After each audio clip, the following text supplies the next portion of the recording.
اللہ رب العالمین والصلاة والسلام علی سید المرسلین وعلی آلہ وصحبہ اجمعین ومن تبعهم بإحسان الی یوم الدین۔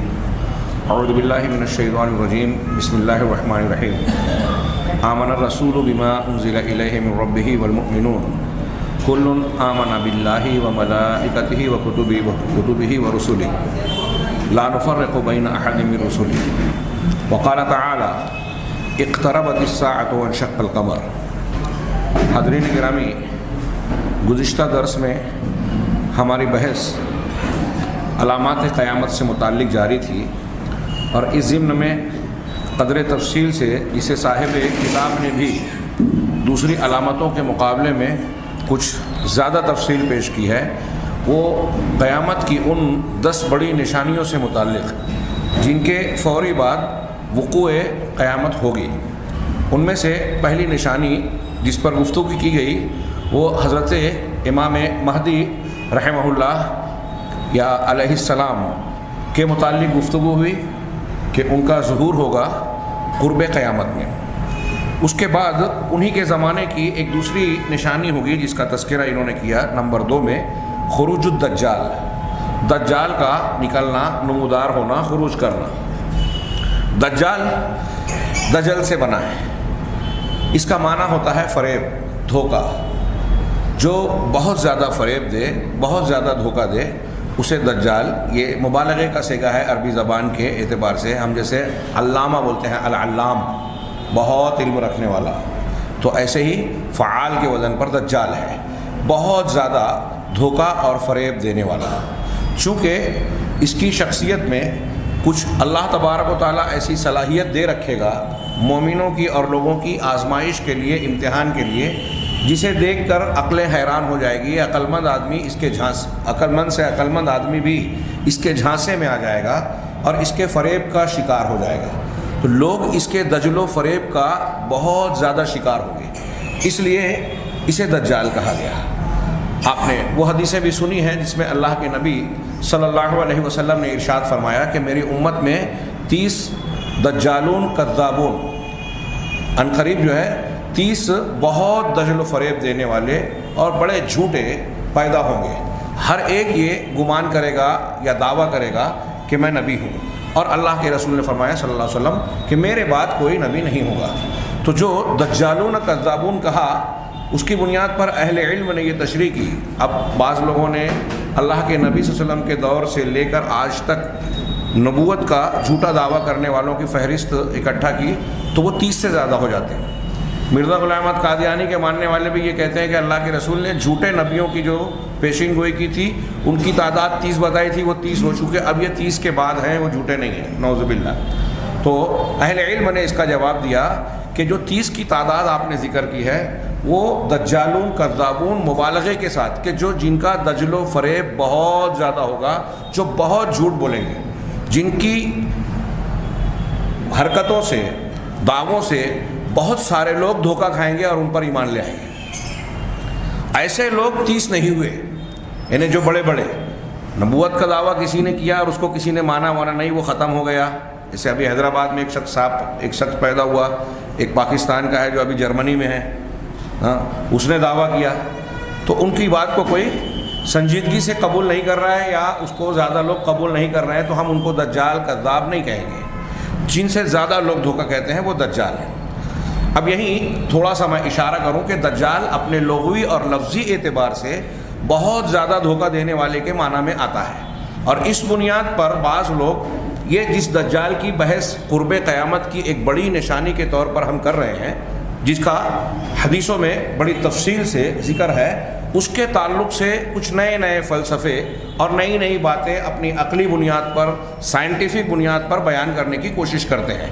اور ایسا اکثر ہوتا ہے کہ قرآن و حدیث میں اگر کوئی شخص نصوص سے ہٹ کر اپنے عقل اور دماغ کو معیار اور فیصل بنا کر جب گفتگو کرنا شروع کرتا ہے تو عموماً عقلی توجیہ، سائنٹیفک تشریح کے چکر میں وہ نصوص کو، قرآن و حدیث کو انکار کی طرف لے کے چلا جاتا ہے، اور ایسی باتوں کو اختیار کر بیٹھتا ہے جو قرآن و حدیث کے خلاف ہوتی ہے، یا جن کا نتیجہ یہ ہوتا ہے کہ قرآن و حدیث کے بہت سارے مضامین کا انکار لازم ہے۔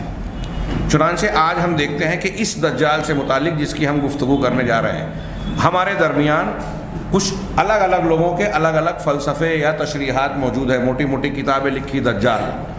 ہاں، اب کسی نے یہ کہا کہ دجال جو ہے اس سے مراد صہیونی قوت ہے، یعنی آج پوری دنیا میں یہودیت، اور اب یہودیت نے اپنے مختلف فریبی اور سازشی کاموں کے ذریعے سے جو دنیا پر تسلط جما رکھا ہے، اپنے افکار، خیالات، سوشلزم ان کی پیدا کردہ چیز، سیکولرزم ان کی پیدا کی ہوئی فکر، مارکسزم ان کی پیدا کی ہوئی فکر، فرائڈ کہتے ہیں، آئنسٹائن کہتے ہیں، یہ یہودی۔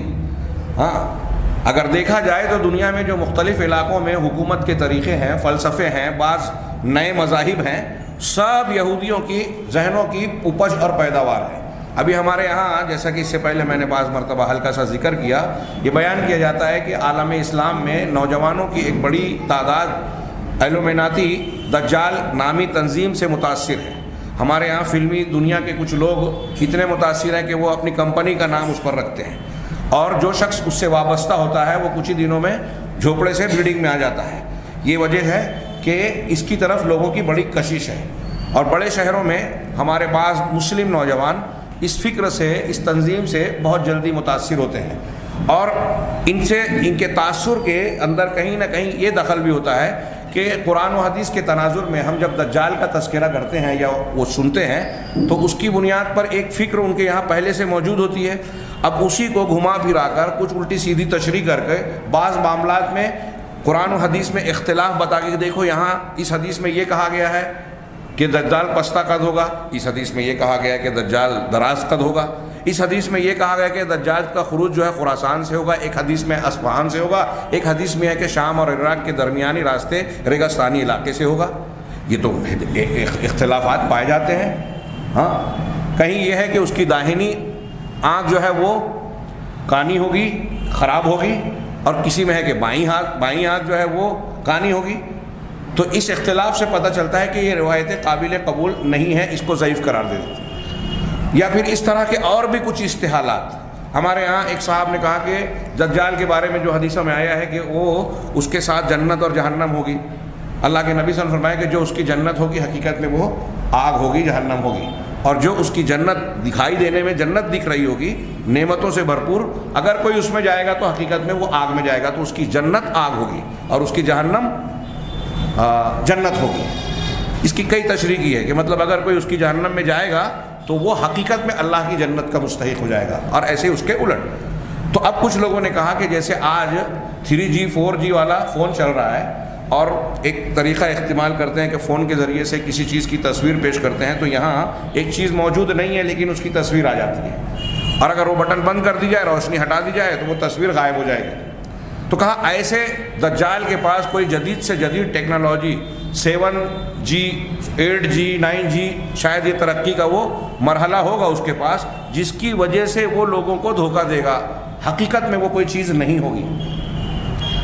اگر ان کی تشریحات کو آپ صحیح مانیں تو اگر 7G اور 8G اس زمانے میں چل پڑے گا جب دجال کا خروج ہو، یا تحقیق وہاں تک پہنچ جائے گی، موبائل اس قسم کے آ جائیں گے یا ٹیکنالوجی اس طرح کی ہو جائے گی، تو پھر یہ کہنا پڑے گا کہ پھر اس میں دجال کی خصوصیت کیا رہے گی؟ کیا 7G اور 8G کی ٹیکنالوجی یا نیٹ ورک صرف دجال کے پاس رہے گا، دوسروں کے پاس نہیں رہے گا؟ تو جتنے لوگوں کے پاس ہو سب دجال ہو جائیں گے؟ یہ میں نے اشارہ کیا۔ اب بعض لوگ دجال کو، جیسے مرزا غلام احمد قادیانی نے نبوت کا دعویٰ کیا، پہلے اپنے آپ کو مہدی کہا، پھر مسیح موعود کہا، پھر اس کے بعد اپنے آپ کو نبی کہا، پھر بعد میں یہاں تک کہا کہ تمام انبیاء کی خصوصیات اس کے اندر آ گئی، نعوذ باللہ من ذالک۔ تو اس نے اب جب اپنے آپ کو مسیح کہا، عیسیٰ مسیح، تو ظاہر سی بات کہ میں آسمان سے اترا، یعنی مطلب میں آ گیا ہوں۔ اترنے کا مطلب وہ اترنا نہیں ہے جو اوپر سے نیچے کی طرف آتا ہے۔ کیا تم نے نہیں دیکھا کہ قرآن میں اللہ نے کہا وَأَنزَلْنَا الْحَدِيدَ، کہ ہم نے لوہا اتارا، تو لوہا آسمان سے تو نہیں اترتا۔ ہاں، لیکن اس کا جواب علماء نے دیا کہ لوہا جو ہے تیار ہوتا ہے، خام لوہا زمین کے اندر، ہاں، اور اس کے تیاری میں جو جغرافیائی تحقیقات کے بعد پتہ چلا کہ زمین کے اندر جو قدرتی کیمیائی عمل ہوتا ہے، تو پہاڑ کی جو اونچائیاں، زمین میں جو بڑے اونچے اونچے پہاڑ ہیں، ان پہاڑوں کے اندر قدرتی طور سے کچھ کیمیائی عمل ہوتا ہے اور اس کے مادے اوپر سے نیچے کی طرف زمین کی تہ میں اترتے ہیں اور خام لوہا تیار ہوتا ہے۔ تو گویا اللہ تعالیٰ نے اس وقت یہ بیان کیا کہ لوہا جو تمہیں حاصل ہوتا ہے اللہ اوپر سے نیچے اتار کے تیار کرتا ہے۔ اور بھی ایک دو مقام ہے، میں اگر وہ بحثیں کروں تو کافی تفصیل ہو جائے گی۔ تو اس قسم کے استدلال کے ذریعے سے مرزا غلام احمد قادیانی نے یہ بتانے کی کوشش کی کہ میں اوپر سے آسمان سے نہ صحیح لیکن میں بھی آیا ہوں اور پیدا ہوا ہوں۔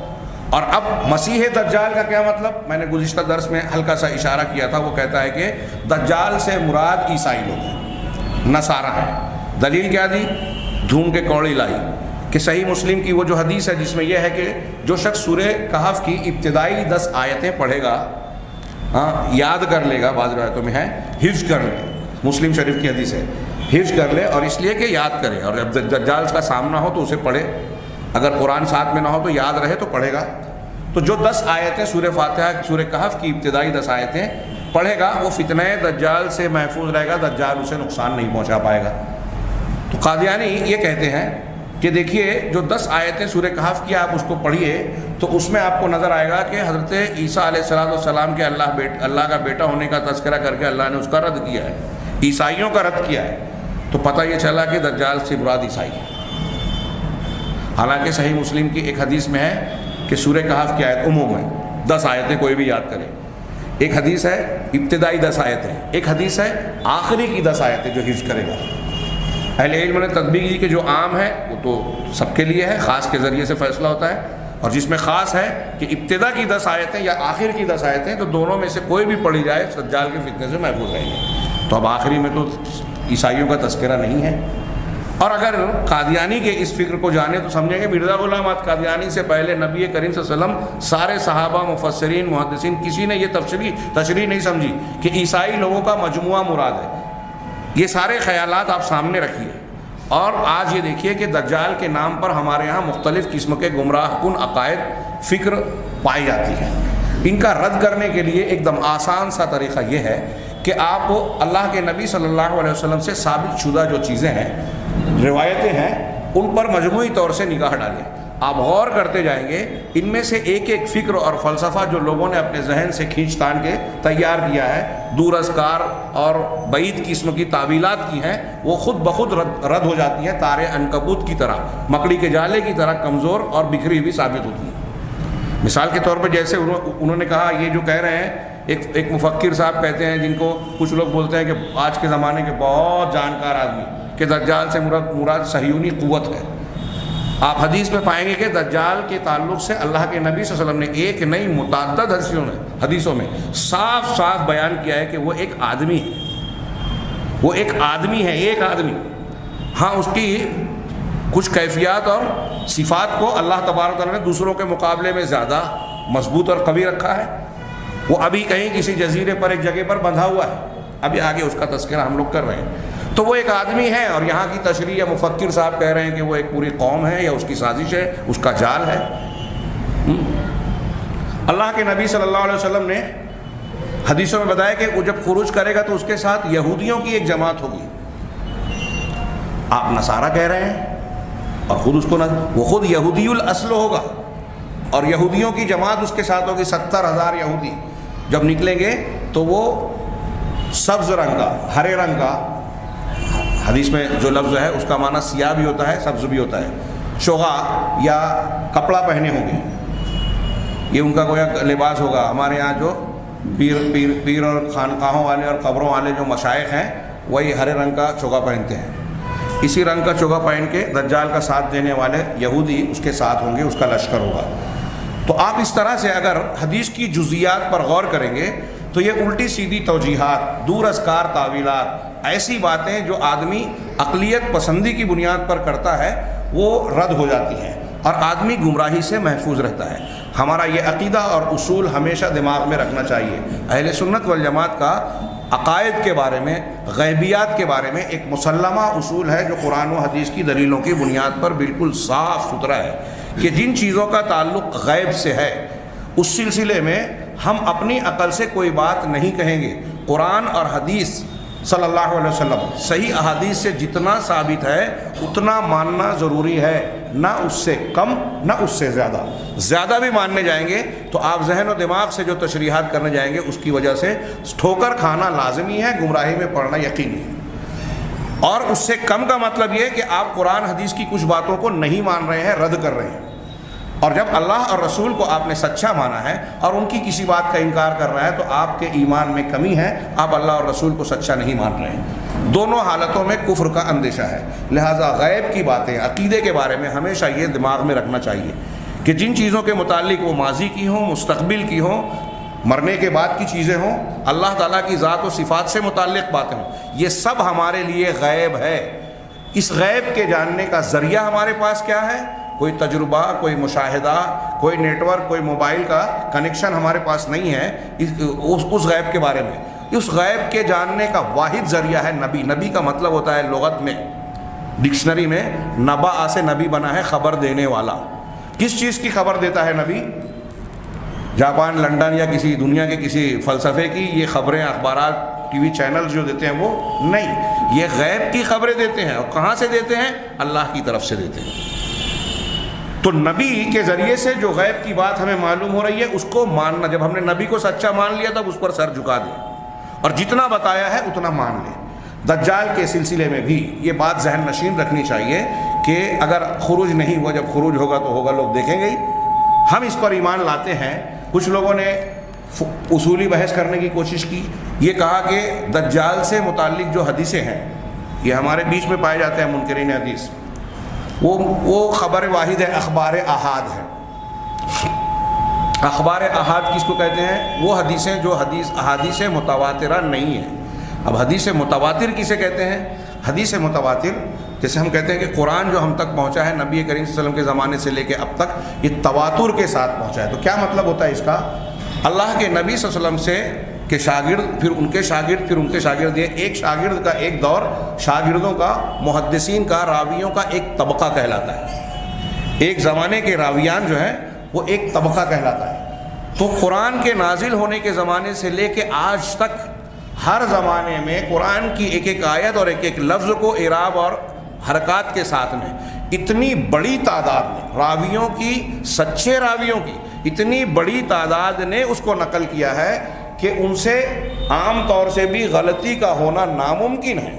ایک آدمی غلطی کرے گا، 2 کریں گے، 5 کریں گے، 10 کریں گے، سب لوگ، اور خاص طور سے اگر وہ اہل علم ہیں، ثقہ ہیں، سچے ہیں، تو سب کے سب غلطی کریں یا سب کے سب غلطی پر متفق ہو جائیں کہ جان بوجھ کر ہم غلط روایت کریں، ایسا ناممکن ہے.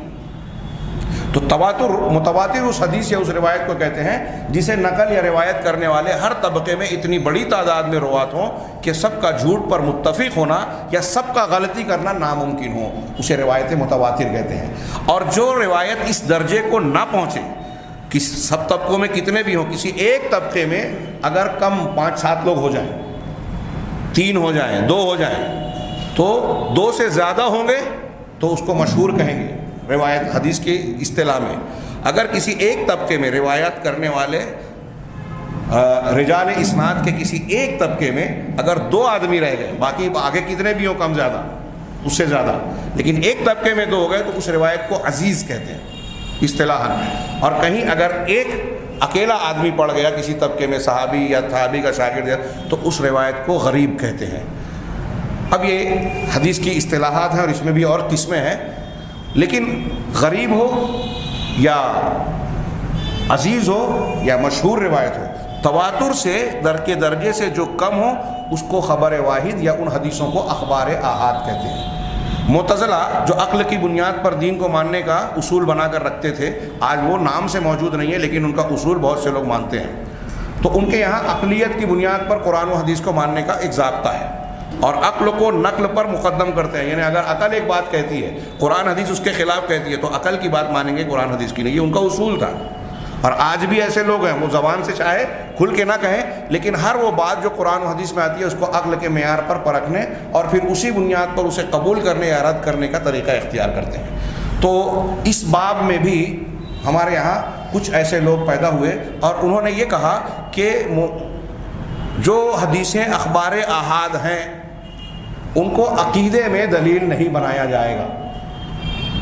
یہ ہمارے یہاں بعض پہلے معتزلہ وغیرہ کے نام سے موسوم تھا اہل بدعت کے یہاں، لیکن آج مسلمانوں میں ہمارے اور بیچ میں، اب چونکہ ہم لوگ پڑھتے لکھتے نہیں ہیں، ہو سکتا ہے ہمارے ہاں یہ جو حاضرین ہیں اس میں سے بڑی تعداد چونکہ یہ چیزیں سنتی نہیں ہوگی یا پڑھتی نہیں ہیں، اس لیے ایسا لگ رہا ہوگا کہ میں کوئی ایسی بات بیان کر رہا ہوں جس کا ہم سے تعلق نہیں ہے۔ یہ چیزیں ہمارے یہاں لوگ اختیار کیے ہوئے ہیں، اور اصطلاحی یا اصولی چیزیں آپ کے سامنے بیان کریں یا نہ کریں، نتیجہ آپ کے سامنے بیان کرتے ہیں جب وہ یہ کہتے ہیں کہ ہم دجال کو نہیں مانتے۔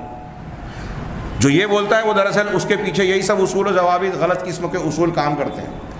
تو ان کے یہاں ایک اصول ہے، اور صرف دجال کے بارے میں نہیں، وہ یہ کہتے ہیں کہ عبادت اور عقیدے کا معاملہ خبر واحد سے ثابت نہیں ہو سکتا۔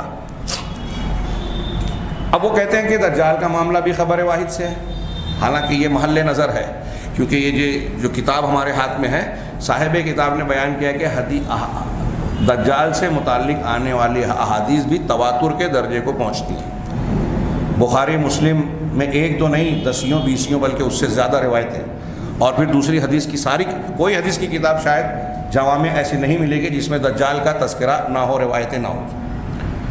تو بعض لوگوں نے کہا کہ تب اگر اس کو مان بھی لیں اخبار احاد، تو علامہ ناصر الدین البانی رحمہ اللہ نے بڑا پیارا جواب دیا ایسے منکرین حدیث کو جو اخبار احاد کو قابل حجت عقائد کے باب میں نہیں مانتے، ان کا رد کیا کہ یہ بالکل غلط بات ہے، اور انہوں نے کہا کہ اگر آپ کے اصول کے مطابق یہ مان لیں کہ دجال کی حدیثیں خبر واحد سے تعلق رکھتی ہیں، تو اب آپ یہ کہہ رہے ہیں کہ خبر واحد پر ہونے کی وجہ سے ہم اس کو عقیدہ نہیں بنائیں گے، یعنی یہ ماننا ضروری نہیں ہے کہ دجال آئے گا، آپ یہ ماننا ضروری نہیں ہے، عقیدہ نہیں بنانا ہے۔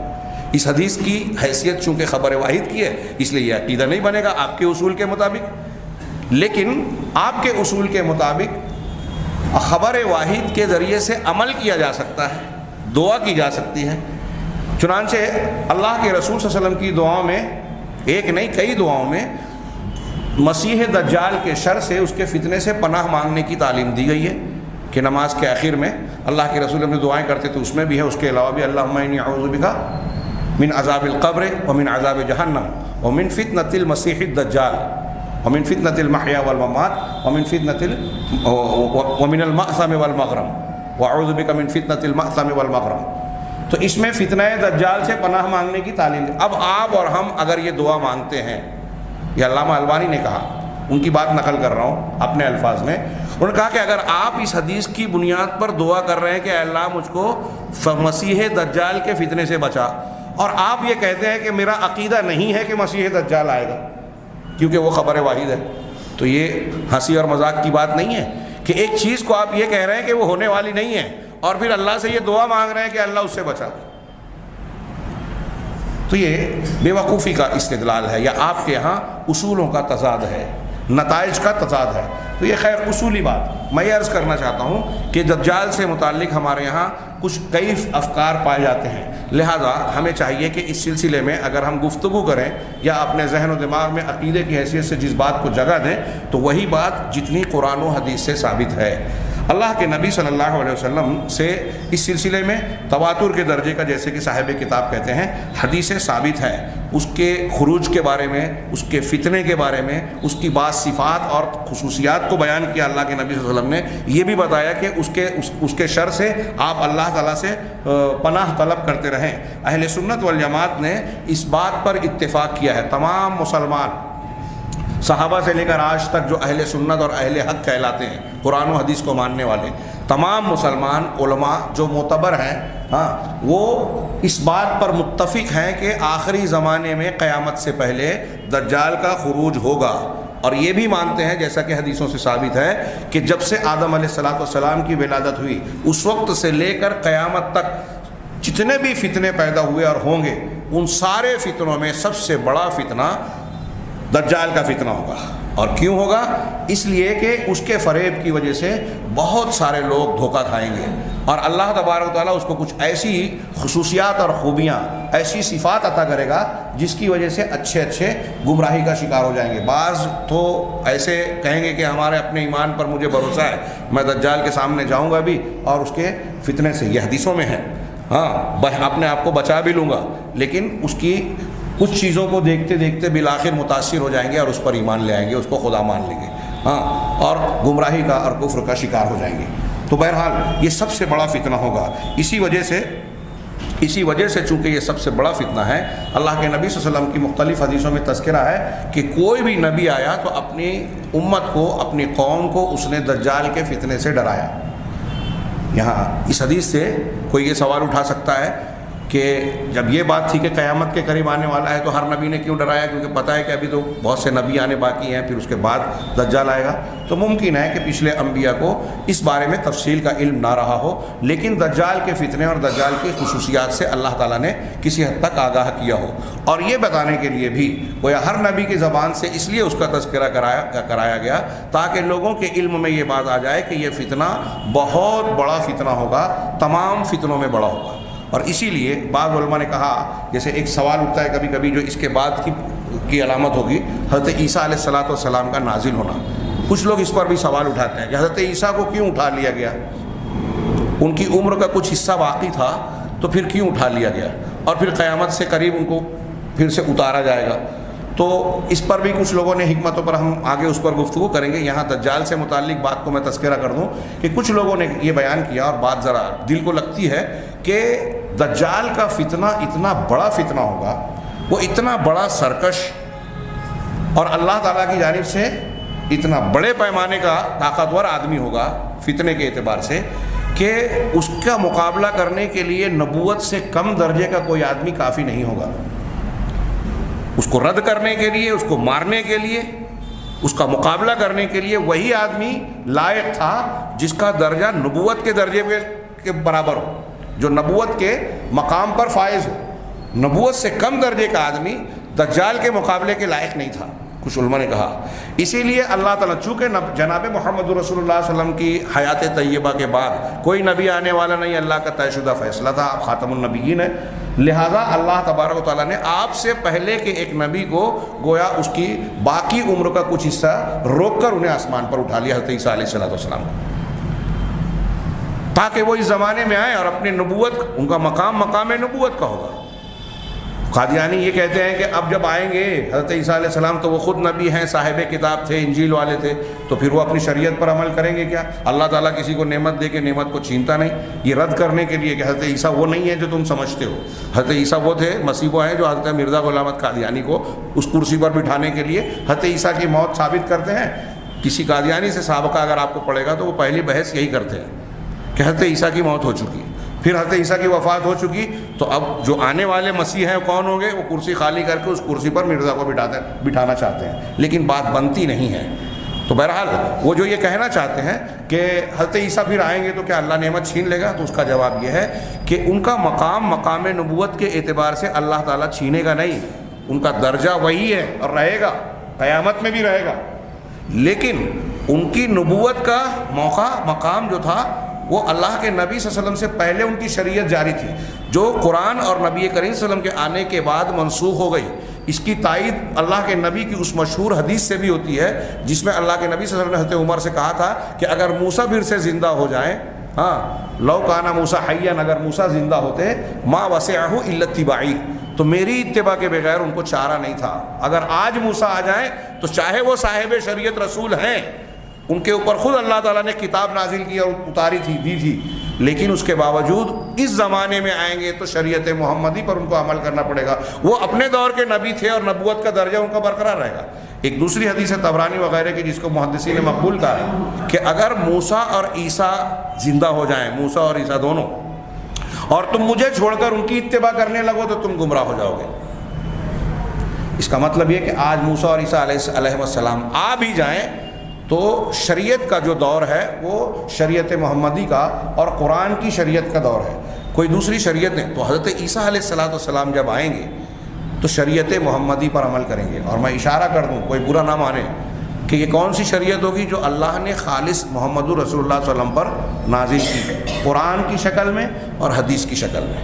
اب ہمارے کچھ بزرگان ہیں جو مسلکی تعصب میں بہت اندھے ہو جاتے ہیں، تو وہ ہر چیز کو اپنے مسلک کے حق میں کرنے کی کوشش میں لگے رہتے ہیں۔ قرآن حدیث یا اسلام کی، جیسے ابھی ہم نے دیکھا کہ بھائی طلاق اور حلالے کے معاملے میں ٹی وی پر جو ہے ڈیبیٹ ہو رہا ہے، تو اس میں اسلام کی جگہ سائی ہو رہی ہے، لوگ حلالے کے نام پہ مذاق اڑا رہے ہیں۔ لیکن اپنے مسلک کے اوپر آنچ نہ آئے، کوئی حرف نہ آئے، اس بنیاد پر کسی کو یہ توفیق نہیں ہوئی ٹی وی پر بولنے کی، میں یہ بار بار نہیں ہوئی بولنے کی کہ حلالے کا تعلق قرآن و حدیث والی شریعت سے نہیں ہے.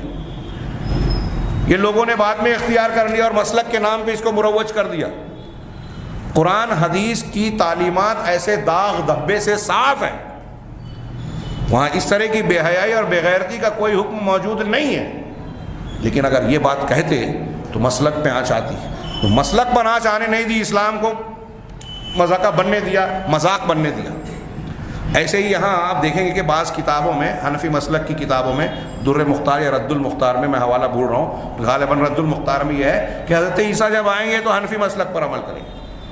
اب کسی بزرگ نے یہاں تک جرأت و جسارت کر دی توہین کی کہ حضرت امام حنیفہ رحمہ اللہ کی قبر پہ جا کے حنفی مسلک کا درس لیں گے. نعوذ باللہ من ذالک، گویا ان کا شاگرد بنا دیا ایک نبی کو.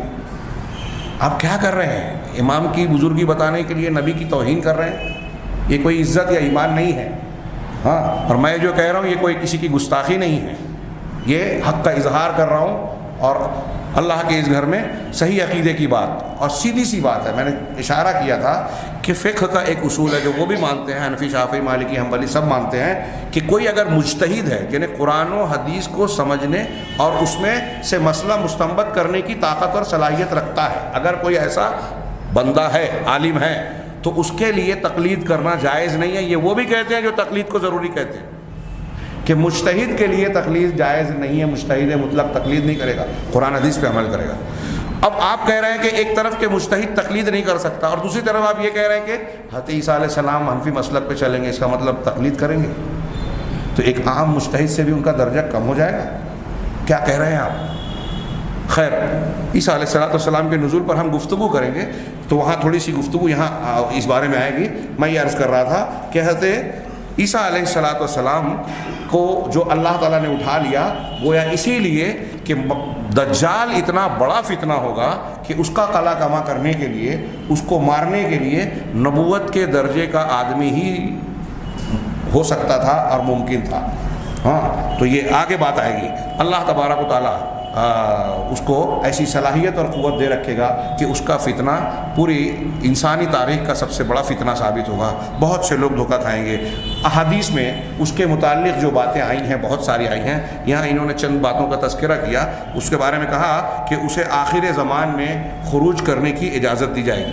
خروج کرنا کیا مطلب؟ نکلنا. کہاں سے نکلے گا؟ وہ ایک جزیرے میں قید ہے آج کی حالت میں، آج کی تاریخ میں.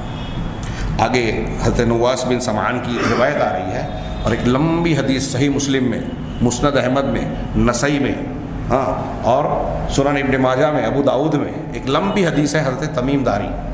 اور اس میں حضرت تمیم داری جو صحابی رسول ہے ان کے ایک خوبی اور درجے کا تذکرہ ہے کہ اللہ کے نبی صلی اللہ علیہ وسلم نے ان سے روایت بیان کی.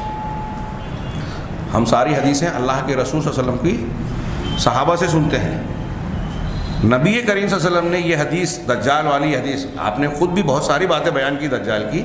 اور ایک دن حضرت فاطمہ بنت قیس کہتے ہیں کہ اللہ کے رسول صلی اللہ علیہ وسلم نے نماز پڑھ کے اپنے مصلی پر بیٹھے تھے اور سارے مصلیوں سے کہا کہ جتنے لوگ ہیں اپنے اپنی جگہ پر بیٹھے رہے، اور آپ منبر پر تشریف لائے اور آپ کا چہرہ خوشی سے چمک رہا تھا. اور انہوں نے کہا کہ میں نے بہت عجیب و غریب تمیم داری کے بارے میں، لمبی حدیث ہے میں صرف اشارہ کر رہا ہوں اس کا، تمیم داری کے حوالے سے کہا کہ تمیم داری جو کہ عیسائی مذہب پر تھے وہ میرے پاس آئے، مسلمان ہو گئے اور میرے ہاتھ پر بیعت کر لی. اور انہوں نے مجھے ایک واقعہ بیان کیا. میں نے تمہیں یہاں کسی چیز سے ڈرانے یا کسی چیز کی ترغیب دینے کے لیے اکٹھا نہیں کیا، نہیں روکا، بلکہ ایک خبر دینے کے لیے جو تمیم داری نے مجھ سے بیان کی. اللہ کے نبی راوی ہیں تمیم داری سے، یہ حضرت تمیم داری کی فضیلت ہے. اور اللہ کے رسول نے آخر میں اس میں حدیث کو بیان کر کے کہا کہ میں نے اسے اس لیے بیان کیا کہ میں جو تم لوگوں سے دجال کے بارے میں باتیں بیان کرتا رہا ہوں، تمیم داری کی تفصیلات اس سے بہت قریب اور مشابہ ہے. اس لیے مجھے خوشی ہوئی کہ جو میں تم سے بیان کرتا تھا یہ دیکھ کر آئے. اور وہ واقعہ کیا ہے؟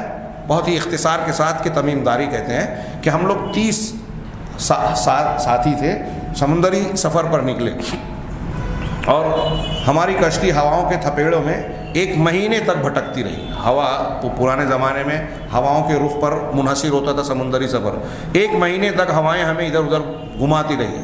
پھر 1 مہینے کے بعد ہم ایک ساحل کے قریب پہنچے, ایک جزیرے کے پاس, اور وہاں ہم ایک چھوٹی کشتی سے اس جزیرے پر گئے.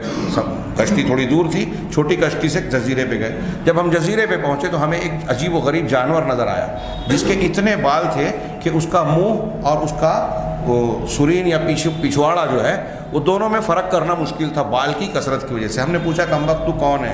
کہا میں ایک جانور تھا وہ. تو اس نے جواب دیا کہ میں جساسہ. حدیث میں جساسہ ہے, ترجمہ کرنے والے کہتے ہیں کہ میں جاسوس ہوں, انہیں خبریں جمع کرتا ہوں. تو کہا کس کے جاسوس ہو؟ تو کہا وہ آدمی جو فلاں دیر میں ہے. دیر کا ترجمہ کچھ لوگوں نے کیا کہ سنسان مقام پر. تو کہا ہم نے جب اس سے سنا تو ہم ڈر گئے کہ یہ کوئی شیطان تو نہیں ہے.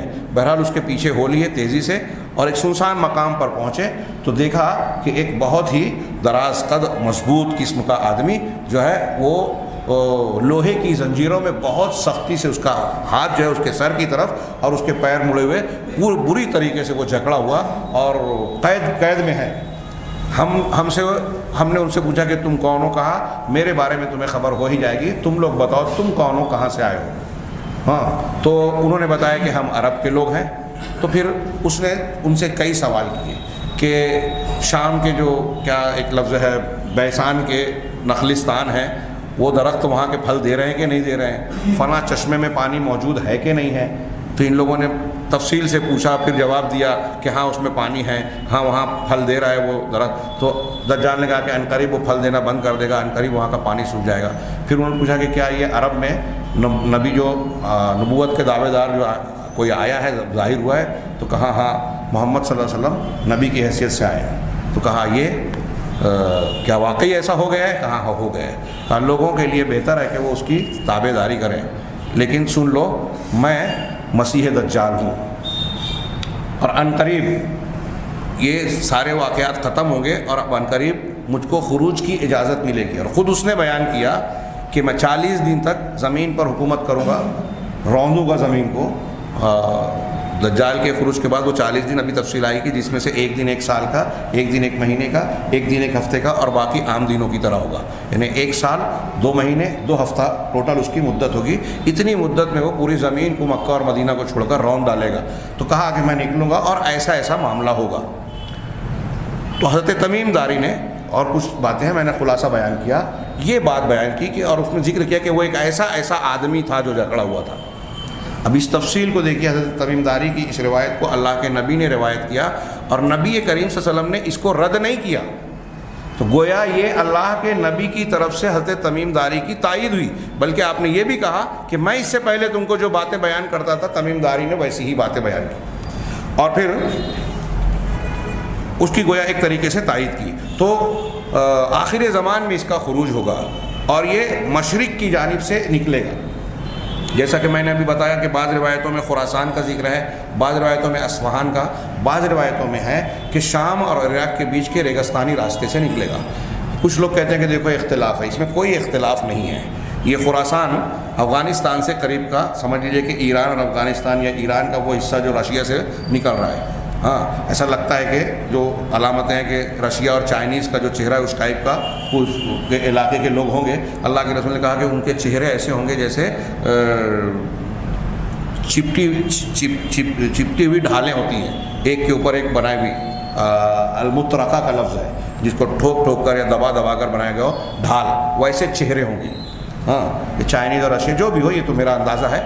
وہ حدیث کے جو الفاظ ہیں میں نے اس کی طرف اصل میں اشارہ کیا, ہو سکتا ہے غلط ہوئی ہے. تو کہا کہ وہ خراسان کی طرف, تو خراسان سے اور اصفہان سے, اصفہان خراسان ہی کے علاقے میں, وہاں کے جو یہودی ہیں ان کے بیچ سے نکلے گا اور وہاں سے نکل کے وہ شام اور عراق کی طرف سفر کرے گا, وہاں سے خروج کرے گا. تو 70,000 یہودیوں کے ساتھ جب وہاں سے نکلے گا تو لوگوں کے سامنے آئے گا, یہ خروج ہوگا اس کا. تو کوئی بات ایک دوسرے سے ٹکرانے والی نہیں ہے, بلکہ یہ تفصیلات ہیں. پھر وہ نبوت کا, وہ شروع میں جو ہے اول اپنے آپ کو ایک بادشاہ کے طور پر ظاہر کرے گا, ظالم جابر اور قوت والے بادشاہ کے طور پہ. پھر نبوت کا دعویٰ کرے گا, پھر ربوبیت کا دعویٰ کرے گا. پھر اس کے بعد جو ہے جب یہ دعویٰ کرے گا تو جاہل انسانوں میں سے بہت سارے لوگ اس کی اتباع کریں گے. اور اس میں حدیثوں میں تفصیل ہے کہ خاص طور سے اعرابی یعنی وہ دیہاتی جو علم والے نہیں ہوتے، علم سے دور ہوتے ہیں، جہالت ہوتی ہے، ایسے لوگ زیادہ اس کی پیروی کریں گے اور عورتیں اس سے زیادہ ان کی اتباع کریں گی، جیسا کہ ابھی حدیث آ رہی ہے۔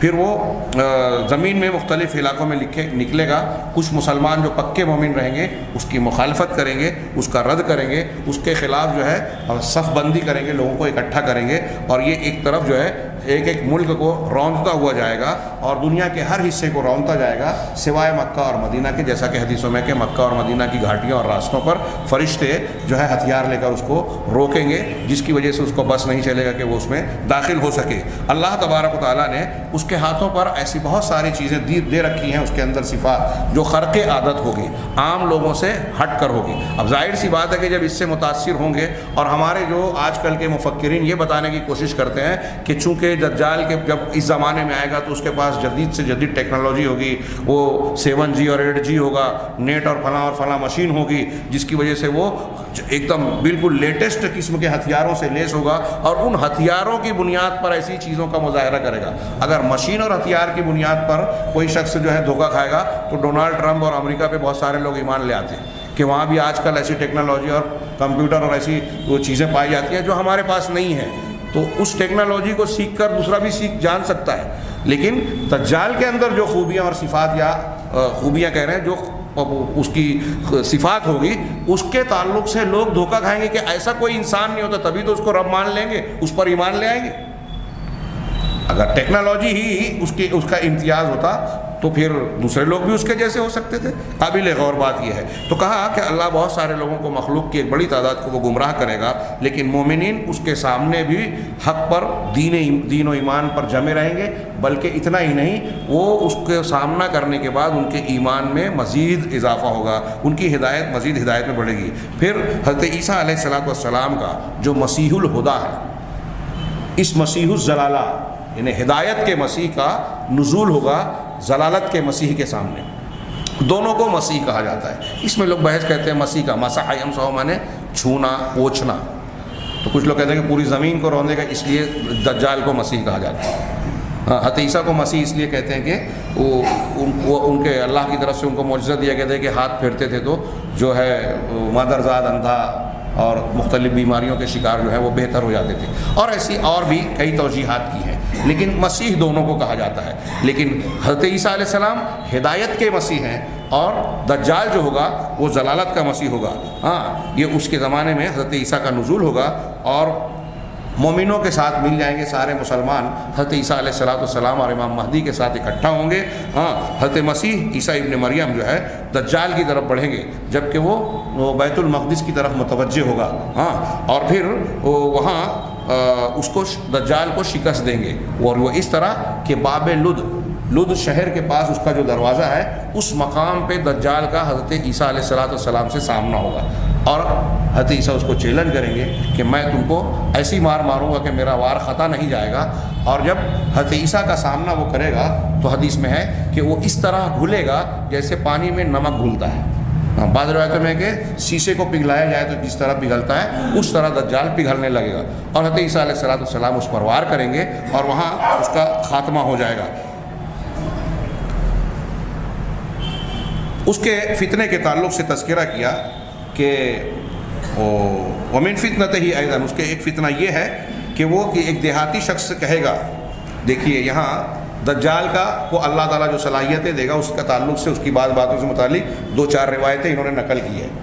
کہا میں روایتیں پیش کر رہا ہوں اور اس پر غور کرتے جائیے کہ دیہاتی سے دجال کہے گا کہ تیرا کیا خیال ہے، ان بعثت لک اباک و امک اتشہد انی ربک، کہ اگر میں تیرے ماں باپ کو زندہ کر دوں، مر چکے ہوں گے اس کے ماں باپ، تیرے ماں باپ جو مر چکے ہیں ان کو میں زندہ کر کے دکھا دوں تو تو مجھ کو مان لے گا کہ میں تیرا رب ہوں؟ تو مجھ کو رب مان لے گا، مجھ پر ایمان لے آئے گا؟ فیقول نعم، وہ کہے گا ہاں، اگر ایسا کر کے دکھا دے تو میں تجھ پر ایمان لے آؤں گا۔ فیتمثل لہ شیطانان فی صورت ابیہ و امہ، تو نتیجے میں کہہ رہے ہیں کہ 2 شیطان، وہ مردے کو زندہ نہیں کر پائے گا حضرت عیسیٰ کی طرح، یا اللہ تعالیٰ اس کو یہ صفت نہیں دے گا، لیکن چونکہ اس کے ساتھ شیاطین اس کے مددگار ہوں گے، بلکہ لوگوں کے امتحان کے لیے اللہ تعالیٰ اس کو 2 فرشتے بھی اس کے ساتھ کرے گا، جیسا کہ صحیح حدیثوں میں موجود ہے۔ تو کہا کہ 2 شیطان اس کے ماں باپ کی صورت میں آئیں گے، ہاں، تو وہ دونوں کہیں گے کہ یا بنیا، ہاں، اتبعہ او اتبعہ، کہ بیٹے اس کی بات مان لو، ہاں، فإنہ ربک، اس لیے کہ یہ تمہارا رب ہے۔ ایسی اور بھی چیزیں ہوں گی۔ یہ ایک روایت ہے جس کو ابن ماجہ نے روایت کیا ہے، اور حدیث کو محدثین نے صحیح کہا ہے، یہ صحیح حدیث ہے۔ ہاں، اب یہاں میں رک کے ایک چھوڑا سا ذہن آپ کا گھمانا چاہ رہا ہوں کہ اس حدیث کو اور آگے دجال کی کچھ جو خوبیاں بیان کی گئی اس کو سامنے رکھ کے تھوڑی دیر سوچیے کہ آج کل ہمارے یہاں بہت سارے لوگ کچھ قبروں پر، مزارات پر جاتے ہیں، بعض پیروں پر ایمان لے آتے ہیں۔ ابھی ایسی کلپ آ رہی ہے جو میں اپنے بارے میں کہہ سکتا ہوں کہ اگر میں نے یہ تصویریں، یہ کلپس جو ہے واٹس ایپ وغیرہ پہ جو آ رہی ہیں پاکستان کی اور دوسری جگہوں کی، خود ہندوستان کے بعض علاقوں کی، اگر میں نے اسے دیکھا نہیں ہوتا تو مجھے شاید اس کا علم نہیں ہوتا کہ ایسا بھی کوئی مسلمان کر سکتا ہے جیسی چیزیں لوگ کر رہے ہیں، کہ پیر صاحب مسجد میں کھڑے ہیں، لوگ آ کے جو ہے اس کو سجدہ کر رہے ہیں، اس کا پیر چوم رہے ہیں، اور ایسی خرافات۔ ایک مزار کا منظر کسی نے پیش کیا کہ وہ جو چہرے سے منحوس نظر آ رہا ہے، ہاں، اس کے پاس لوگ برکت حاصل کرنے جا رہے ہیں، جو کہیں سے ایسا نظر نہیں آ رہا ہے کہ اس کو ہم متقی پرہیزگار کہہ سکیں، وہ مجاور جو ہے۔ اور جوان عورتیں، ادھیڑ عمر کی عورتیں جا رہی ہیں تو وہ ان کی پیٹھ پر ہاتھ پھیر رہا ہے، سر پر ہاتھ پھیر رہا ہے، انہیں گلے لگا رہا ہے، اور کوئی آدمی جاتا ہے تو اس کے سر پر جو ہے تھپڑ مار رہا ہے، آدمی کو ہاتھ سے مار رہا ہے اور عورتوں کو گلے لگا رہا ہے، عورتوں کو بھینچ رہا ہے، ان کے بدن پر ہاتھ پھیر رہا ہے۔ نبی کریم صلی اللہ علیہ وسلم اسلام قبول کرنے والی خواتین سے ہاتھ ملا کر بیعت نہیں لیتے تھے، صحابہ کرام سے، مردوں سے ہاتھ ملا کر بیعت لیتے تھے، اور خواتین سے بغیر ہاتھ ملائے کبھی دھاگا پکڑ کر، اور الگ الگ روایتوں میں تذکرہ ہے، بیعت یوں ہی لے لیا کرتے تھے۔ ان کے نام حریم سے آپ نبی ہوتے ہوئے ہاتھ نہیں ملاتے تھے، چھوتے نہیں تھے۔ اور یہ لوگ ایسا کرتے ہیں، یہ چیزیں جو ہم دیکھ رہے ہیں۔ میں کہنا یہ چاہتا ہوں کہ ان کو لوگ کیوں مانتے ہیں؟ ان کو ہمارے یہاں اب ایک قبر پرست جو ہے، اجمیر کا دل دادا ہو، کلیر شریف، بغداد شریف، فلاں شریف اور فلاں بدماش کو ماننے والے جو ہیں، کہ ان کے یہاں جائیں گے اور وہاں ہماری یہ مراد پورے، کس بنیاد پر؟ آپ جب غور کریں گے تو ان کے یہاں ٹوٹلی، جب آپ کسی مزار پہ یا بابا کے بارے میں کتاب پڑھیں، مجلس میں سنیں، تو وہ ان کی کچھ ایسی کرامتیں بیان کرتے ہیں کہ بابا نے ایسا کیا، اور بغیر صفحے کے کچھ واقعات بیان کرتے ہیں کہ فلاں آدمی ایسا مجبور تھا، ایسا حاجت مند تھا، وہ ان کے مزار پہ گیا تو اس کا مسئلہ حل ہو گیا۔ تو اگر مندر پہ کوئی گیا اور اس کا مسئلہ حل ہوا تو آپ اس پر بھی ایمان لے آئیں گے۔ ہمارے یہاں اخبار میں آیا کہ ساؤتھ کا ایک آدمی ہے، وہ ہر سال شرڈی کے سائیں بابا کو پچھلے سال سے زیادہ سونا چڑھاتا ہے، اور یہ کہتا ہے کہ میں نے جب سے سونا چڑھایا میری تجارت بہت تیزی سے بڑھ رہی ہے، اور جتنا سونا میں چڑھاتا ہوں شرڈی میں اس سے کئی گنا زیادہ اگلے سال مجھ کو منافع ہو جاتا ہے۔ یہ ہمارے یہاں اخبار میں چھپا، اور ہے بھی زندہ ہے وہ آدمی، ہر سال بولے میں آتا ہوں اور ایک بڑی مقدار میں سونا لا کے چڑھاوا چڑھاتا ہے۔ تو کیا آپ اس پر ایمان لے آئیں گے کہ یہاں سونا چڑھانے سے اس کا سونا بڑھ رہا ہے؟ یہ کوئی دلیل ہے؟ یہ قابل قبول چیز ہے؟ اس حدیث میں آگے آ رہا ہے کہ دجال، ابھی نواس بن سمعان کی حدیث کا میں ترجمہ کروں گا تیزی سے، اس میں یہ ہے کہ دجال پر جو لوگ ایمان لائیں گے نا، تو دجال حکم دے گا، بارش ہوگی، ان کی کھیتیاں لہلہانے لگے گی، اور ان کے جو جانور ہیں وہ جب چرنے کے لیے جا کے شام کو واپس لوٹیں گے تو ان کا کوہان اور لمبا ہو جائے گا، ان کا تھن جو ہے دودھ سے بھر جائے گا، اور ان کی کوکھیں اور زیادہ کشادہ، مطلب تن و من ہو جائیں گے۔ دجال پر ایمان لانے کے بعد انہیں لگے گا کہ ہم کو بڑی خوشحالی مل رہی ہے، پیسہ دولت سب کچھ مل رہا ہے، اور ایک بستی میں جائے گا دجال، جب ان سے کہے گا کہ مجھ پر ایمان لاؤ، تو وہ انکار کریں گے کہ تو دجال ہے، ہم ایمان نہیں لائیں گے۔ وہاں سے جب دجال پلٹے گا تو یہ لوگ قحط سالی، خشک سالی کا شکار ہو جائیں گے، ان کا مال سب تباہ ہو جائے گا۔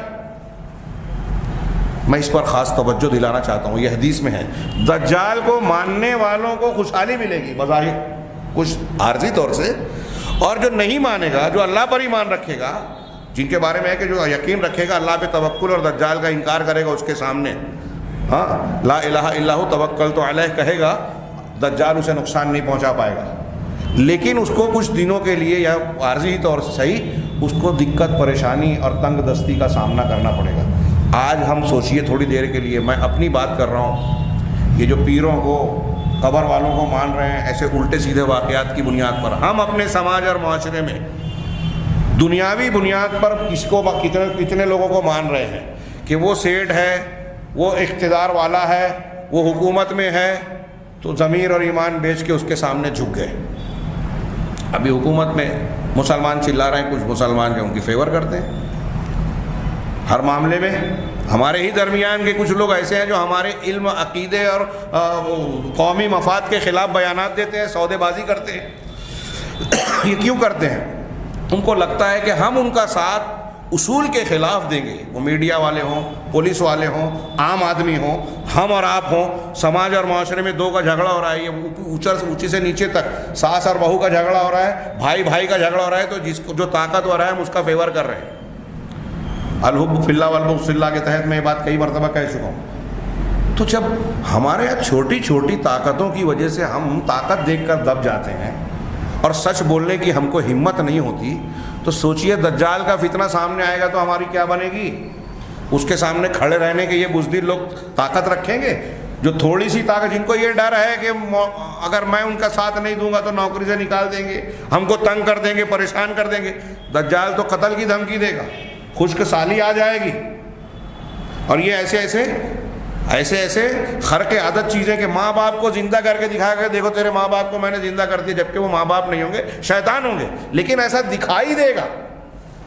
اب ہمارے یہاں کوئی قبر پہ جاتا ہے کہ وہ فلاں کا نام لے کے پتھر اٹھاؤ تو پتھر اٹھ جاتا ہے، یا فلاں کے نام لے کے یہ کرو تو وہ ایسی آواز آتی ہے، فلاں جگہ چلے جاؤ تو اولاد مل جاتی ہے۔ اس قسم کی بکواس بغیر دلیل کے جو واقعات کی شکل میں جھوٹ بیان کیا جاتا ہے، اس کی بنیاد پر لوگ ایمان لے آتے ہیں۔ ایک بات ہمیشہ یاد رکھیے کہ کسی کو بزرگ اور اچھا ماننے کا معیار کیا ہو ہمارے نزدیک؟ تقویٰ، پرہیزگاری۔ یہ ایک لمبی چوڑی بحث کو میں 2 جملے میں، وقت زیادہ ہو رہا ہے، 2 جملے میں سمیٹ رہا ہوں، انشاءاللہ پھر کبھی آئے گا۔ امام شافعی، امام لیث بن سعد اور سلف اور علامہ ابن تیمیہ نے الفرقان بین اولیاء الرحمن میں بہت تفصیل سے یہ بات بیان کی، جو میں شارٹ میں بیان کرنے جا رہا ہوں، کہ کسی کو آپ مانیں یا نہ مانیں کس بنیاد پر، اس کا کردار اور عقیدہ دیکھیے۔ اگر ایک آدمی صحیح عقیدے والا ہے، قرآن و حدیث پر عمل کرنے والا ہے، تو وہ اچھا آدمی ہے۔ قرآن و حدیث کو ماننے والا ہے تو اب اس کی کرامت ہو رہی ہے کہ نہیں ہو رہی ہے؟ وہ ہوا میں نہیں اڑتا، وہ پانی پہ نہیں چلتا، وہ اللہ کا ولی ہے، یہ مان لو، یہ قرآن حدیث کہتی ہے اس بنیاد پر۔ یہ گانٹ باندھ لے، اس پر تفصیل سے کسی اور موقع پر گفتگو ہوگی، آئے گی، اسی میں بحث آئے گی۔ اور اگر کوئی شخص، جیسا کہ میں کئی مرتبہ یہ قول نقل کر چکا ہوں امام ابو لیث بن سعد اور امام شافعی کا، کہ اگر کوئی شخص پانی پر چلتا ہو، ہوا میں اڑتا ہو، ہاں، آگ میں بیٹھا ہو، یہ پہلا والا 2 لیث بن سعد نے کہا، امام شافعی نے تیسری والی بات بڑھائی کہ آگ میں بیٹھا ہو بھی ہو، اگر کھیل کود رہا ہو، لیکن اگر وہ اللہ کے نبی صلی اللہ علیہ وسلم کی مخالفت کرتا ہے، سنت کے خلاف چلنے والا ہے، اس کے کردار میں گناہ ہے، منکر ہے، فحش ہے، تو تم اس سے روبرو کہہ دو کہ تو رحمان کا ولی نہیں ہے، شیطان کا ولی ہے۔ ان چیزوں سے دھوکہ نہیں کھانا چاہیے کہ چمتکار دکھا رہا ہے تو ہم ایمان لے آئیں۔ ہاں، اب وہ چمتکار کبھی سچے بھی ہوتے ہیں، کبھی جھوٹے سچے، اس معنی میں کہ شیطان کی مدد ہوتی ہے۔ ابھی یہاں دیکھ رہے ہیں کہ دجال کی اس روایت سے یہ پتہ چلا کہ دجال دعویٰ کر رہا ہے کہ میں مردے کو زندہ کر کے تیرے ماں باپ کو جلا کے بتا رہا ہوں، اور 2 شیطان اس کی شکل میں آ رہے ہیں۔ ایسے ہی آپ مزار پہ جا رہے ہیں، کوئی چمتکار دیکھ رہے ہیں تو وہ شیطان کی مدد سے آپ کو چمتکار دکھا رہا ہے۔ مندر پر بھی ہو سکتا ہے، گناہ کے اس مقام پہ ہو سکتا ہے جہاں آپ کا عقیدہ خراب ہوگا۔ شیطان کا مقصد آپ کو تکلیف دینا نہیں ہے، شیطان کا مقصد آپ کو گمراہ کرنا ہے، عقیدہ خراب کرنا ہے، شرک اور بت پرستی اور اس قسم کے اللہ کے اور رسول کی مخالفت میں مبتلا کرنا ہے۔ اب جب آپ شرک کے اڈے پہ چلے گئے تو شیطان آپ کو ایسا یقین دلائے گا کہ آپ صحیح جگہ آئیں تاکہ آپ گمراہی سے نہ نکلیں۔ تو اس حدیث اور اس کے تناظر میں ایک یہ بہت اہم سبق جو جس کی بنیاد پر، جس کو نہ سمجھنے پر آج ہمارے یہاں جاہل لوگ، جیسا کہ ابھی آگے والی حدیث میں آ رہا ہے کہ جاہل عربی دجال کے فتنے کا شکار زیادہ ہوں گے اور ان سے بڑھ کر عورتیں۔ کیوں؟ اس لیے کہ وہ جاہل ہوتے ہیں اور یہی چمتکار اور وہ الٹی سیدھی چیزیں دیکھ کر متاثر ہو جاتے ہیں۔ آگے انہوں نے کہا صاحب کتاب نے کہ اکثر جب وہ خروج کرے گا تو اس کے متبعین کی اکثریت دیہاتیوں کی ہوگی، ان پر جہالت کے غالب ہونے کی وجہ سے، اور رہی عورتیں تو ان کا حال دیہاتیوں سے بھی زیادہ خطرناک اور شدید ہوگا۔ کیوں؟ ان کے جہالت کی بنیاد پر اس قسم کی چیزوں سے جلدی متاثر ہو جانے کی وجہ سے. تو ابن عمر رضی اللہ تعالیٰ عنہ کی حدیث نقل کی انہوں نے کہ آپ کہتے ہیں کہ نبی کریم صلی اللہ علیہ وسلم نے فرمایا کہ دجال اس مرقنات، ایک مدینہ سے قریب ایک جگہ کا نام ہے، کی دلدلی سبخہ کا لفظ ہے، جس کا ترجمہ کچھ لوگ کرتے ہیں شور زمین، شوریدہ زمین، اور بعض لوگ کہتے ہیں نرم دلدلی زمین. تو مدینہ سے قریب مرقنات نامی مقام پر دجال اترے گا. تو اکثر لوگ جو اس کی طرف جائیں گی وہ عورتیں ہوں گی، یہاں تک کہ ایک آدمی اپنے گھر آئے گا اور اپنی بیوی کو، اپنی ماں کو، اپنی بیٹی کو، اپنی بہن کو، اپنی پھوپھی اور چچی کو، اپنی پھوپھی کو باندھ دے گا، گھر کے اندر باندھ کر رکھے گا کہ کہیں ایسا نہ ہو کہ اس ڈر سے مخافت ان تخرج کہ دجال کی طرف جائیں گی اور وہاں اس سے متاثر ہو کر اس پر ایمان لے آئیں گی. یہ روایت جو ہے امام احمد نے نقل کی ہے. شیخ احمد شاکر نے کہا ہے کہ اس کی سند صحیح ہے. اور اس سلسلے میں انس بن مالک کی ایک روایت نقل کی انہوں نے نبی کریم صلی اللہ علیہ وسلم سے روایت کرتے ہوئے کہ اللہ تبارک و تعالیٰ نے کسی بھی نبی کو مبعوث نہیں کیا مگر اس نبی نے اپنی قوم کو کانے کذاب سے، اس کذاب اور جھوٹے انسان سے ڈرایا جو کانا ہوگا. انہو اعور، وہ آور ہوگا. حدیثوں میں ہے کہ اللہ کے رسول نے کہا کہ انبیاء نے اپنی قوموں کو دجال سے ڈرایا، لیکن دجال کے بارے میں ایک بات تم کو ایسی بتا رہا ہوں جو کسی پہلے کے نبی نے نہیں بتائی، اور وہ یہ کہ آور ہوگا، یعنی کانا ہوگا. وَإِنَّ رَبَّكُمْ لَيْسَ بِعَوَرٍ، اور تمہارا پروردگار آور نہیں ہے، کوئی عیب نہیں ہے. تو ایک نشانی بتائی کہ دجال کتنا بھی چمتکار دکھائے اس سے دھوکہ نہیں کھانا، کیونکہ رب کانا نہیں ہو سکتا، رب کے اندر کوئی عیب نہیں ہوگا. اللہ کی ذات تمام عیوب سے پاک ہے.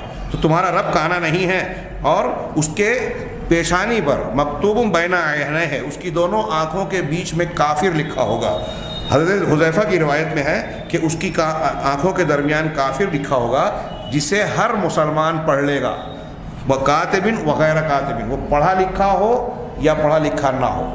ایک جاہل مسلمان بھی اگر سچے ایمان والا آدمی ہے تو اللہ تعالیٰ اس دجال کی پیشانی پر لکھا ہوا اسے پڑھوا دے گا، اور وہ پڑھ کے جان جائے گا کہ یہ دجال ہے.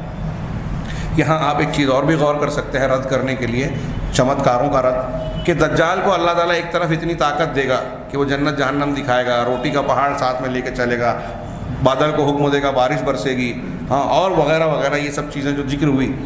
لیکن اپنی پیشانی پر جو کافر، اللہ کے رسول نے ایک حدیث میں کہا کافر، آپ نے تینوں کو الگ الگ کر کے کہا کافر، یہ اس کی پیشانی پہ لکھا ہوگا. یہ کافر وہ اپنی پیشانی سے مٹا نہیں پائے گا. اس کی ایک آنکھ کانی ہوگی، دونوں حدیثوں دائیں اور بائیں دونوں کا ذکر، کچھ نے کہا کہ کبھی دائیں کبھی بائیں، دونوں میں یہ بات ہوگی، دونوں آنکھیں خراب ہوگی، لیکن کبھی دائیں خراب دکھے گی کبھی بائیں. لیکن اس خرابی کو وہ اپنی تمام صلاحیتوں کے باوجود ٹھیک نہیں کر پائے گا. اس کا مطلب ہوتا وہی ہے جو اللہ چاہتا ہے. لیکن اللہ نے امتحان کے لیے دجال کو کچھ صلاحیتیں دے رکھا ہے یا دے گا، ورنہ اس کی اپنی کوئی طاقت نہیں ہوگی. وہ اپنے آپ کی آنکھ کو سیدھا نہیں کر پائے گا، وہ اپنے پیشانی پر لکھے ہوئے کفر کو مٹا نہیں پائے گا. اس کے بعد انہوں نے ایک لمبی حدیث اور پھر آخری میں دعا نقل کی ہے اور اس موضوع کو ختم کیا ہے. میں تیزی سے ترجمہ کر رہا ہوں. اس میں دجال سے متعلق بہت ساری باتیں، اور پھر اس حدیث کا کچھ حصہ بعد میں انہوں نے کاٹ کے حضرت عیسیٰ کے نزول کے اس میں نقل کی ہے. جتنا یہاں نقل کیا میں ترجمہ صرف کر رہا ہوں کہ نواس بن سمعان رضی اللہ تعالیٰ عنہ صحابی ہیں. وہ کہتے ہیں کہ اللہ کے رسول صلی اللہ علیہ وسلم نے دجال کا ایک صبح میں ذکر کیا، فخفض فیہ ورفع، تو اس میں آواز کو کہیں پست کیا اور کہیں بلند کیا. کچھ لوگوں نے، میں نے جیسے دیکھا شیخ صلاح الدین وغیرہ نے خفضہ کا ترجمہ یہ کیا کہ آپ نے اس کو بہت حقیر کر کے دکھایا، لیکن مجھے یہ ترجمہ صحیح نہیں لگا. اس کو چھوٹا کر کے اور پھر رفع اور اس کو بڑھا کر. یہاں صاحب کتاب نے حاشیے میں بھی لکھا کہ خفضہ اور رفع، یعنی آپ نے کبھی آواز کو سلو آہستہ کر لیا اور کبھی بہت تیز اس لیے کہ دور کے لوگ بھی سن لے ہوئے، اور آہستہ اس لیے کیا کہ آپ بولنے کی وجہ سے تھکن محسوس نہ کریں.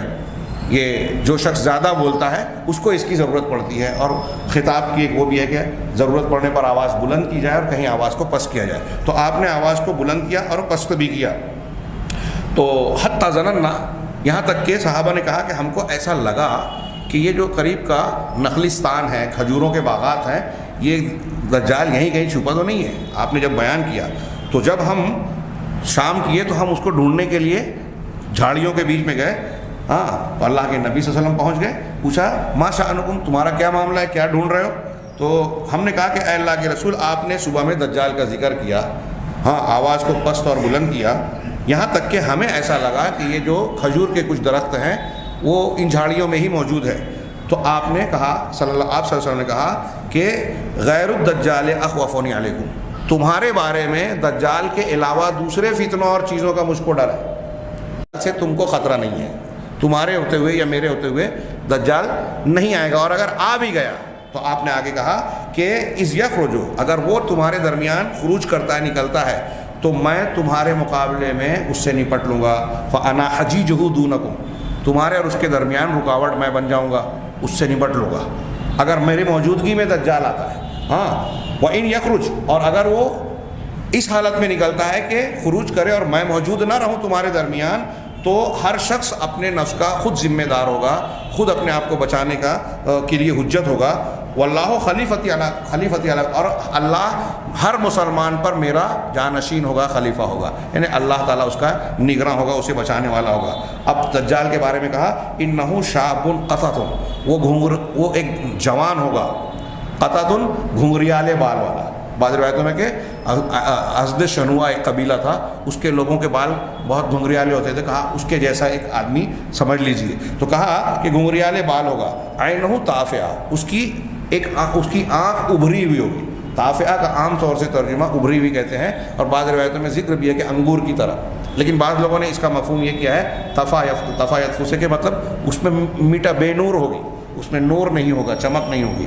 ہاں کأنی اشبہہ بعبد العزى بن قطن، کہ میں اس کی تشبیہ بیان کروں تم سے کہ عبد العزى ابن قطن ایک شخص تھا، اس کے جیسا چہرہ مہرہ۔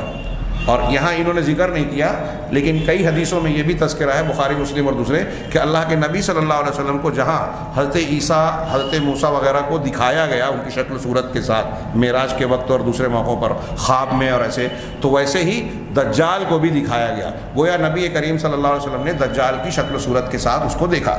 ہاں تو عبد العزى ابن قطن کی طرح وہ ایک آدمی ہے، اسے پتہ چلا کہ وہ آدمی ہے، کوئی جماعت نہیں ہے، یہود و نصارہ والا صہیونیت والی تشریح صحیح نہیں ہے۔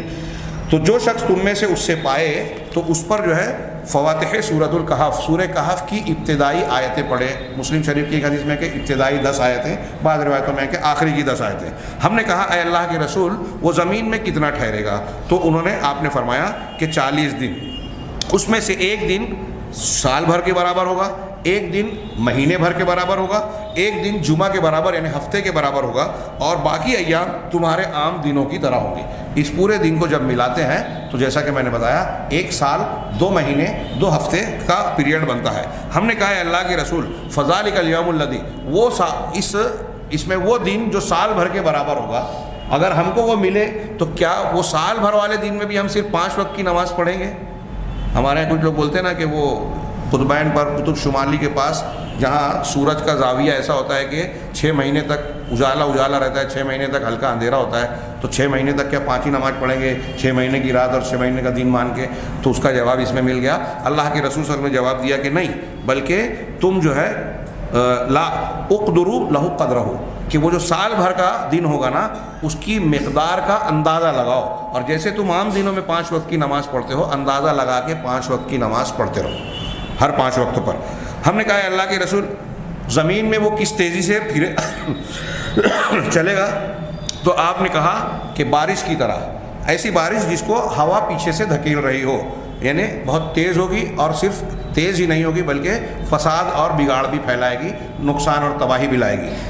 تو وہ ایک قوم کے پاس آئے گا، کچھ لوگوں کے پاس آئے گا، انہیں دعوت دے گا، وہ اس پر ایمان لے آئیں گے اور اس کی بات کو مان لیں گے، تو وہ آسمان کو حکم دے گا، فیأمر السماء، یہ حدیث کے صحیح حدیث کے الفاظ ہیں، آسمان کو حکم دے گا فتمطر، وہ بارش برسائے گی، اور زمین کو حکم دے گا وہ نباتات اور فصل اگائے گا، پھر اتنی فصل اگائے گا کہ ان کے شام میں جب ان کے چرنے والے جانور بکری، اونٹ، گائے وغیرہ چر کے واپس لوٹیں گے تو ان کا کوہان پہلے سے زیادہ طویل لمبا ہو جائے گا، یعنی اور صحت بڑھ جائے گی، وَأَصْبَغُهُ ذُرُوعًا، اور ان کا تھن جو ہے وہ بالکل بھرپور انداز میں بھر جائے گا، کامل ہوگا، اور ان کی کوکھیں پہلے سے زیادہ کشادہ ہو جائے گی، یعنی ان کے اندر بچہ پیدا کرنے کی صلاحیت بڑھ جائے گی۔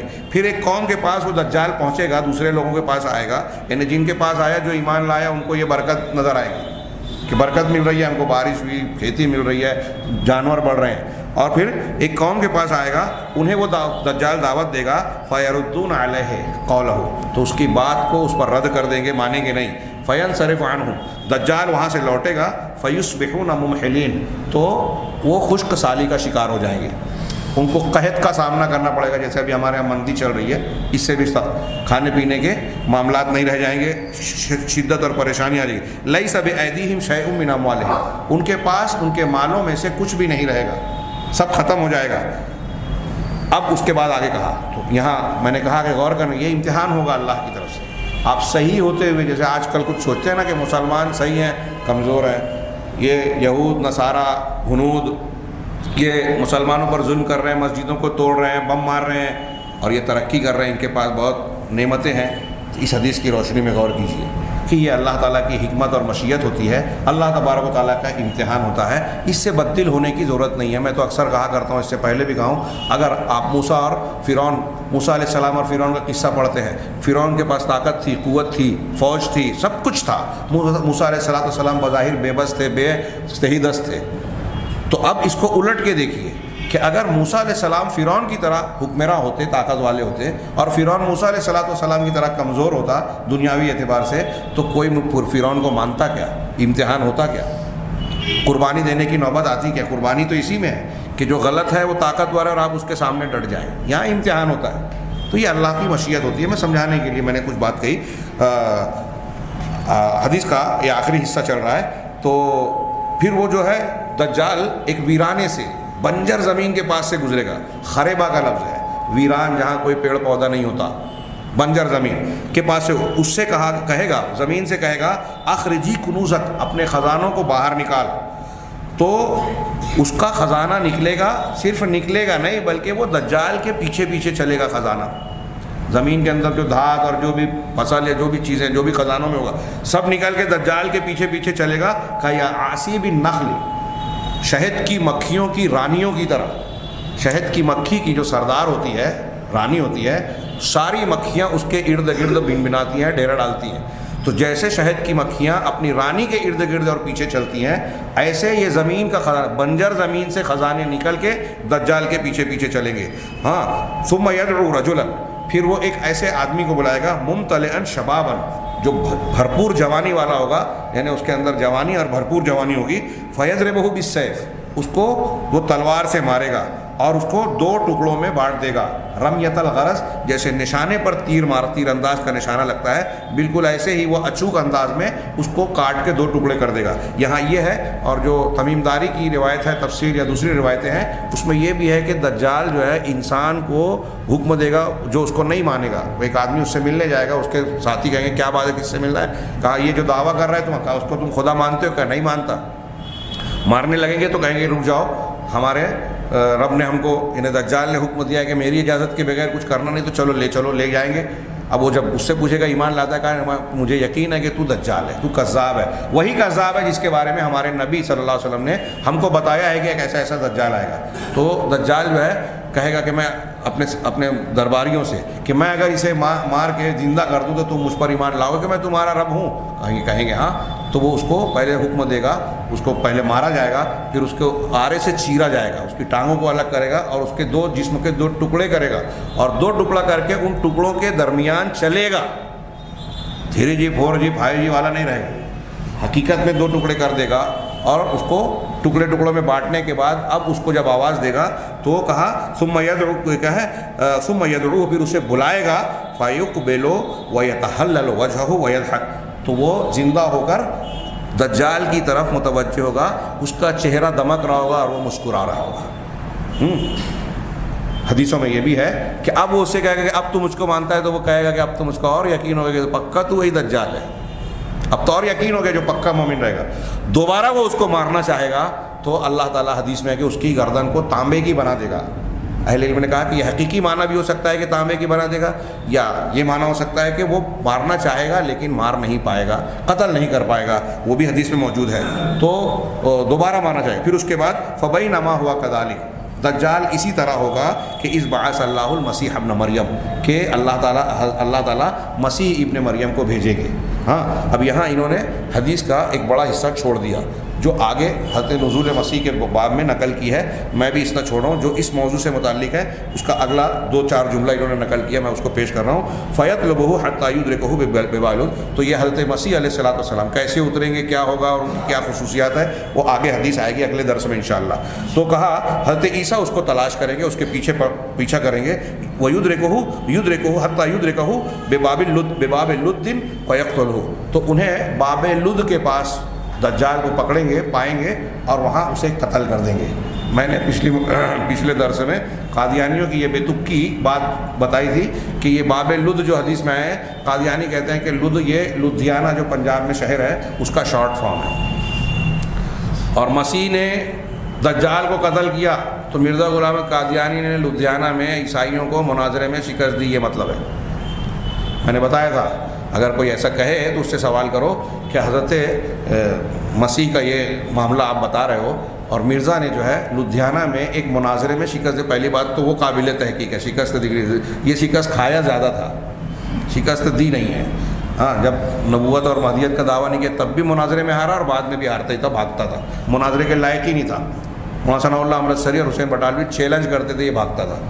تو اس نے کہا ہرایا کہ نہیں ہرایا، اگر ہرایا بھی ایک مناظرہ اور اس کو آپ کہہ رہے ہیں کہ یہ قتل دجال ہے، تو مولانا ثناء اللہ امرتسری، مولانا محمد جوناگڑھی اور ایسے اور بھی بہت سارے علماء جنہوں نے 20-25 مناظرے عیسائیوں کو ہرائے ہیں، وہ کتنے بڑے مسیح ہو جائیں گے؟ یہ اس قسم کی بکواس استدلال کرتے ہیں کہ لد سے مراد یہ لد، اور اس میں ذکر ہے کہ یہ باب لد کے پاس پڑھ کے اس کو قتل کریں گے۔ اب مرزا غلام قادیانی نے جن عیسائیوں کو مناظر میں شکست دی وہ مر گئے کیا؟ یہ مر جائے گا، یہاں ختم ہو جائے گا، اس کو مرنا بھی نہیں کہیں گے۔ تو یہ اگر آپ غور کریں تو اس قسم کے لوگ جو قرآن و حدیث کو توڑ مروڑ کے استدلال کرتے ہیں وہ مذاق بن جاتا ہے، ہنسنے کی چیز نظر آتی ہے، ماننے کی چیز نظر نہیں آتی، لیکن پھر بھی کتنے بے وقوف ہیں وہ لوگ جو ایسی باتوں سے دھوکہ کھا جاتے ہیں۔ ہاں، تو حضرت عیسیٰ اسے قتل کر دیں گے باب لد کے پاس۔ یہ باب لد جو ہے، لد سٹی جو ہے، یہ بیت المقدس کے پاس ایک شہر ہے، لد آج بھی موجود ہے۔